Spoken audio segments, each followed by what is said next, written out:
My parents gave me up for adoption at age 8, because I was a boy, when I inherited a fortune. If you had told me when I was 8 years old that one day my parents would reappear in my life only to ask me for something absurd, I would have believed it. Because even as a child I always knew I was nothing more than a burden to them. My name is Ian. I'm 27 years old.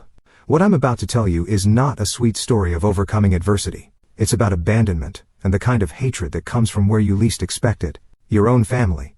My biological father's name is Rick, my mother, Janet. They handed me over to another family when I was just 8 years old, not because they couldn't support me, but because I had ruined their plans. I still remember the last night in the house where I was born. It was raining. I had hidden under the kitchen table with my broken teddy bear. My mother was screaming at my father from the other side of the living room while my older sister, who must have been about 10, ate popcorn and watched cartoons. I was trembling, not from the cold, because I had heard my name. I knew they were talking about me. You promised you would take care of this. Rick can't take it anymore, she yelled. I already spoke to the people at the Baptist camp. They know a couple who wants to adopt, he replied, as if you were talking about giving away a dog. The next morning, a blonde woman with the face of a Sunday school teacher appeared alongside a man in a plaid shirt with a shy smile. Their names were Carol and Mike. They took me away in the backseat of a blue van. I didn't even have time to understand what was happening. I could only hug my teddy bear as my mother closed the door without looking back. And the craziest part, they didn't even pack my things. I left with the clothes on my back and an old toy. Literally, that was it. I remember looking out the window and thinking, maybe I'll come back tomorrow. But I never did that first night. I slept on an inflatable mattress that made noise every time I moved. Carol gave me a pair of pajamas that looked like they had been bought for another child. They were big with dinosaur patterns. Mike gave me a glass of warm milk and said I would be safe there. I nodded, but said nothing. My throat ached from holding back tears. The house was small, smelled of old wood and powder detergent, very different from my old house, which always smelled of cigarettes and fried food. I looked out the window of my new room trying to see something familiar, idea, sign, a pole, anything to remind me that I could still go back. But everything was different. I was a stranger there. No one yelled, no one broke plates. No one told me to shut up because my voice was annoying. Just silence. I didn't know how to deal with that. When I was little I thought everyone grew up afraid of their mother. I thought it was normal to hold MIP because she would get angry. If I woke up in the night, I didn't even have a set place at the table. Sometimes I ate standing at the sink while my mother cleaned and huffed as if I were in the way. When I tried to show her a drawing I made in school, my mother said it was a waste of time. She threw it in the trash in front of me. I got used to being ignored.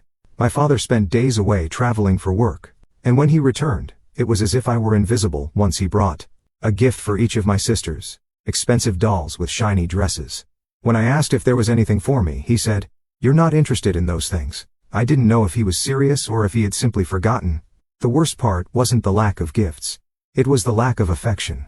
Once I heard my parents arguing. She was yelling, "You promised me, you said if it was a girl, we'd keep her." He would reply, "But it's too late. Now Janet, no one wants a 7-year-old boy." They were talking about me. That sentence echoed in my head for weeks.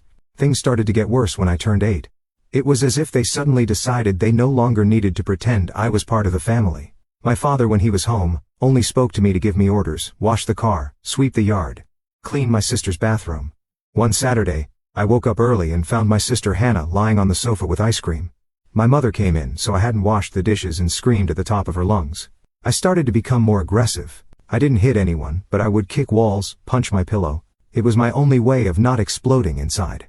At school, the teacher sent a note saying I seemed too sad. My mother signed it and threw it in the trash. Came the day of the clothes. I came home after one of the worst days at school. I had been teased for carrying my sister's pink backpack, which they had forced me to use. That day I saw a pile of bags on my sister's bed. New clothes, dresses, pants, even shoes with lights, not a single pair of socks for me, nothing. I stood in the doorway and asked if there was anything for me. She replied, "You already have something to wear." I went to my room, took a deep breath, and did something I never imagined doing. I grabbed a pair of scissors from the kitchen and cut everything. Every dress, every new garment even. The shoes. My blood was boiling, my hands were shaking. It wasn't hatred, it was pure desperation. Her reaction was immediate. I still had a piece of fabric in my hand when my mother burst into the room like a fury. She didn't even ask what had happened. She came in with her eyes full of rage. Her sandal already raised. She hit me not carefully or with control. It was blind, violent, full of hate. "You are a mistake, a damn mistake," she screamed. pushing me against the wall. My sisters ran in and started yelling not to defend me for the clothes. He ruined everything, Mom. Everything. I just stood there waiting for someone, anyone, to see me as a child. But no. I was a burden. A mistake too expensive to keep carrying. Later that night, my father came home from work. My mother spoke to him in private. They whispered in the kitchen for a few minutes. Then he came to me with a cold voice. Ian, tomorrow, you're going to live with other people. He said it like someone saying we're going to the market, no emotion, without looking me in the eyes. I stood still, my dirty teddy bear clutched against my chest. My mother crossed her arms and added, "They're coming for you in the morning. Don't be late." I sat on the floor for hours. No one came to see me. No one asked if I was scared. When I finally got up, my legs were trembling. I walked to my room and didn't want to lie on the bed. It felt like it wasn't mine anymore. When dawn broke, I heard hurried footsteps in the kitchen. It was an ordinary morning for them, as if nothing was about to happen. When I left my room, my mother didn't even look at me, just said, "They're coming, get ready." I was wearing the same shirt from yesterday, dirty and wrinkled. They didn't even let me change. At the door, I heard a brief honk, and then silence. The door opened, and a couple I had never seen before walked in. The woman smiled with her eyes, squinted like someone trying to seem kind, but not knowing quite what to say to a broken stranger. The man kept his gaze low, somewhat ashamed. My mother gestured with her head like someone handing over a late package. There was no hug, no goodbye, no bag, no explanation. Just me with my teddy bear in my hand, looking at these people who had just inherited a burden that wasn't even theirs. "Hello, Ian. I'm Carol. This is Mike. We're going to take good care of you," she said, crouching down a bit as if talking to a scared cat. I didn't answer. I couldn't even look her in the eye. I just nodded and walked toward the door with short steps. As if there were still a tiny chance someone would say, "Wait, come back." There was no mistake, no turning back across the street. Their car was waiting for me with the back door open. I got in without a word. Behind me, the door to my old house closed slowly. On the way, no one spoke much. Mike drove slowly, glancing at the rearview mirror from time to time, as if expecting me to break down at any moment. Carol tried to make conversation. She asked if I liked ice cream, if I wanted to stop and eat something, if I had favorite toys. I just stared out the window. My stomach ached. It wasn't hunger. It was fear. When we arrived, I noticed their house was much smaller than my old one. Paint on the walls was peeling. The yard was just packed dirt with a rusty wheelbarrow forgotten in a corner. There was something there that threw me off. A small wooden sign on the door with the word, "Welcome," written by hand, all crooked. Carol opened the door and said, "This is your home." Now, Ian. The word home hit me like a punch. I had never heard it directed at me before. I entered cautiously, not knowing if I could take off my shoes, if I could touch anything. I was so used to being told to shut up and stay out of the way that any movement I made felt instinctively wrong. Carol pointed to a small hallway and said my room was the last one on the right. I walked there without a word. When I pushed the door open, I saw a bed with colorful sheets, a lamp, shaped like a rocket, and a bookshelf with some children's books. In a corner of the wall, someone had drawn a sun with crayons. "We prepared this space with a lot of love. We hope you like it," Carol said behind me in a low voice. That first night I truly slept. It wasn't the light-interrupted sleep I had at my biological parents' house, waking up to screams, slamming doors, or the TV blaring until the early morning. There, everything was strange but silent. When I woke up, Mike was already in the kitchen.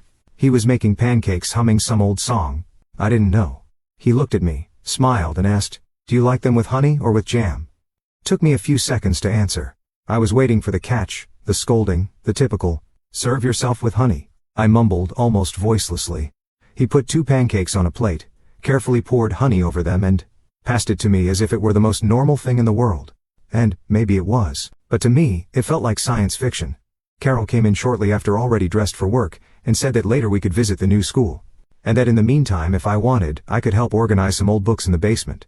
She said, "If you want," as if I had a choice. He passed me the plate as if I had done something to deserve it. 2 perfectly golden pancakes, honey dripping down the sides, and a glass of milk on the side. I couldn't remember the last time someone had prepared food for me without complaining. Mike sat across from me and ate in silence. Carol came in right after, still putting on her coat, and approached with a tired but kind smile. Carol and Mike didn't have children. They had tried for years, formal adoption, even an insemination abroad that consumed almost all their savings. Nothing worked. They gave me what no one had ever even tried to give me: security. Not luxuries, security. Mike sold tools door to door. He wore button-up shirts with the brand's name embroidered on the chest, and carried an old order book. He went from workshop to workshop asking, "Do you need a wrench? One day, he got tired of knocking on other people's doors. "Let's open our own," he said, the certainty of someone with no other choice. Carol quit her job at the supermarket and went with him. They started in a garage. I was about 9 years old at the time. I helped, however. I could counting screws, cleaning shelves. The garage became a shop.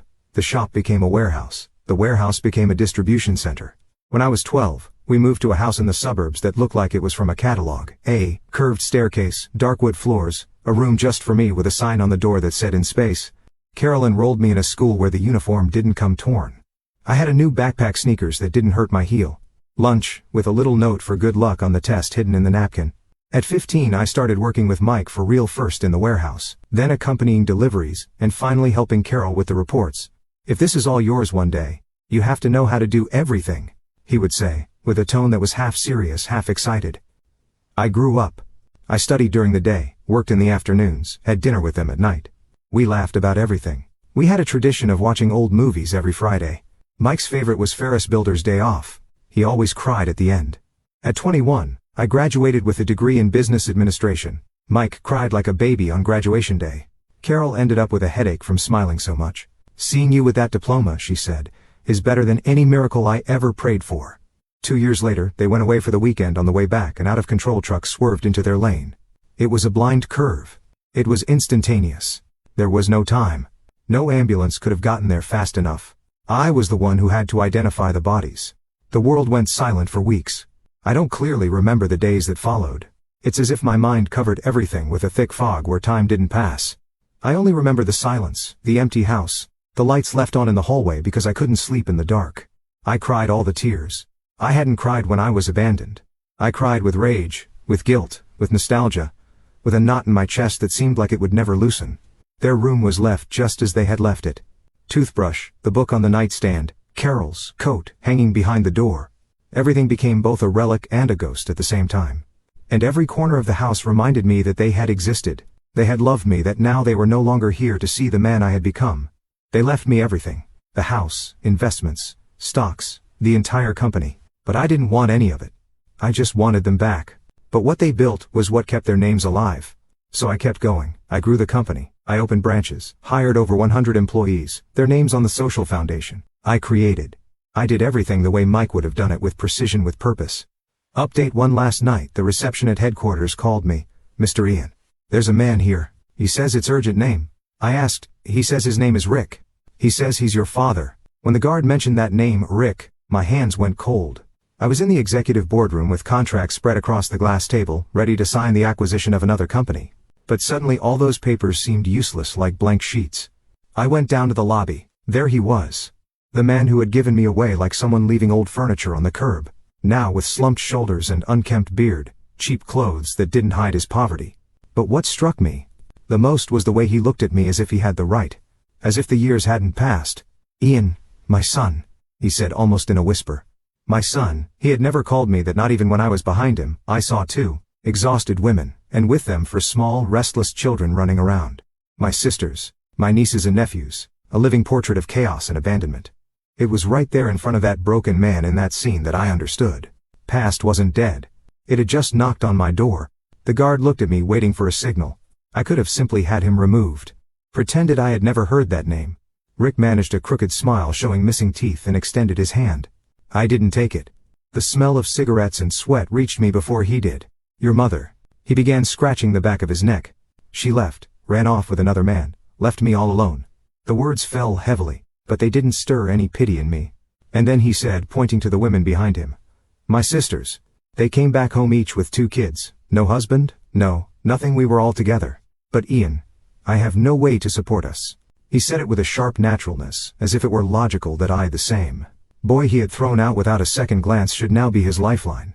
The children were running through the reception area, tearing magazines, banging on the furniture.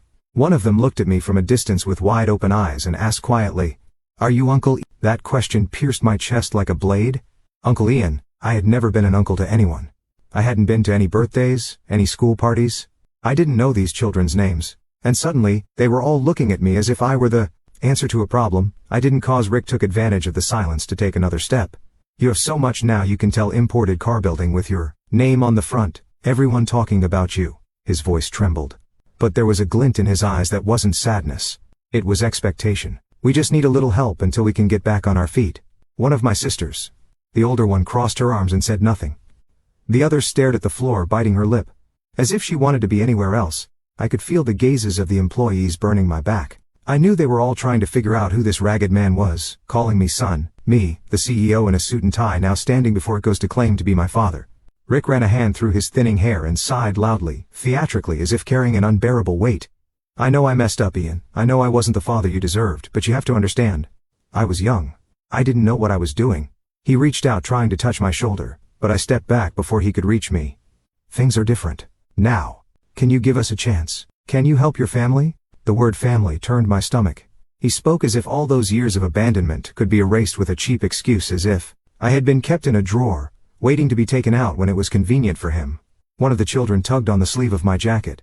He had light eyes, just like Hannah, my older sister. Uncle. Can we go to your house? He asked with the cruel innocence of someone who doesn't know the weight of what they're saying. My heart was racing, my hands were cold. My mouth was dry behind the desk. The guard was still waiting for my signal.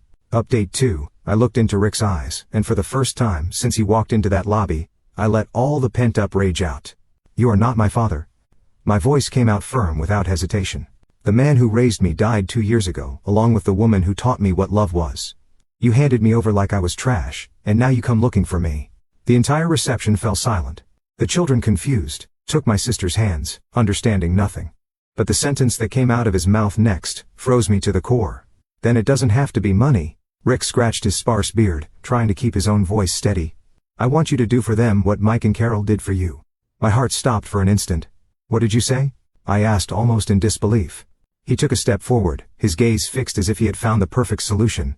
He pointed to the children, all small, poorly dressed, looking around. Without grasping the gravity of the moment, docked my grandchildren. His voice was firm, loaded with demand. Give them the life you had, the opportunity you received. The request wasn't just cruel. It was an attempt to repeat history. As if I were obligated to save the children. My sisters didn't know how to raise, as if I had to be the father he never was. Are you insane? You want me to raise your daughter's children because you failed as a man, as a father, as a human being? Rick opened his arms theatrically. As if he were a wrongly treated victim. They deserve it. They deserve the same chance you have. You should understand that better than anyone. Children started to cry. And in that moment, seeing those innocent eyes, I felt the greatest rage I had ever felt, not toward them, toward the man who had brought them here using children as bargaining chips. I saw the whole scene as if I were outside my body, Rick pleading with open hands. My sisters with their heads bowed, the children crying without understanding. It was as if the full weight of my childhood had returned, but now multiplied by 4 pairs of innocent eyes. You should be grateful. Ian, Rick continued, his voice cracking, but, with that manipulative tone, if Mike and Carol had left you on the street, you wouldn't be here today. They saved you. Now, it's your turn to save these children. He spoke as if my value only existed as an eternal debt. As if everything I had achieved had to be repaid in the form of sacrifice. I clenched my fists. I forced myself not to lose control. You abandoned me. And now you want me to take care of your daughter's children because you people don't know how to be responsible. Rick took another step, tears in his eyes though. It was impossible to know if they were real or fake. It's not their fault. Ian, he yelled, pointing at the children. It wasn't your fault either. Remember? Children looked at me in silence with expressions that mixed fear and hope. My 2 sisters stood side by side as always. Hannah, the older one, held Nicole's arm tightly. As if it were the only thing keeping them upright. They didn't say a word, but their silence was heavy. The fathers of those children had disappeared. One fled upon learning of the pregnancy. The other swore he would look for work in another state and never came back. 2 different men, 2 identical stories.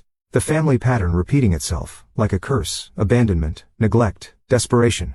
Now Rick wanted to pass that burden on to me. They have no one in, he insisted, pointing to my sisters, and then to the children. These kids were left behind, just like you were once. What that feels like, you have to give them the same chance you had.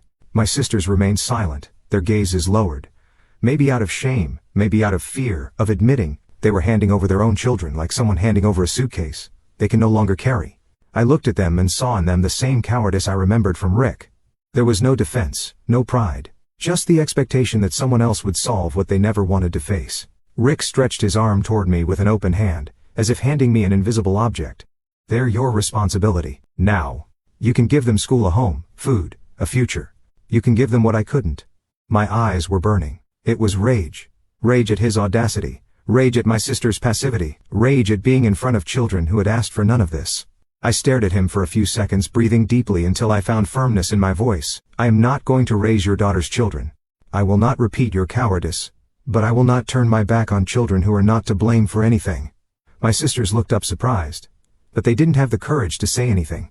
Rick looked ready to celebrate until he heard the rest. I will pay for a quality school for each of them, uniforms, materials, transportation. But let me be clear. If they don't attend regularly, they don't take advantage of the opportunity to help ends. That's all. I pointed to the children who were looking at me without fully understanding.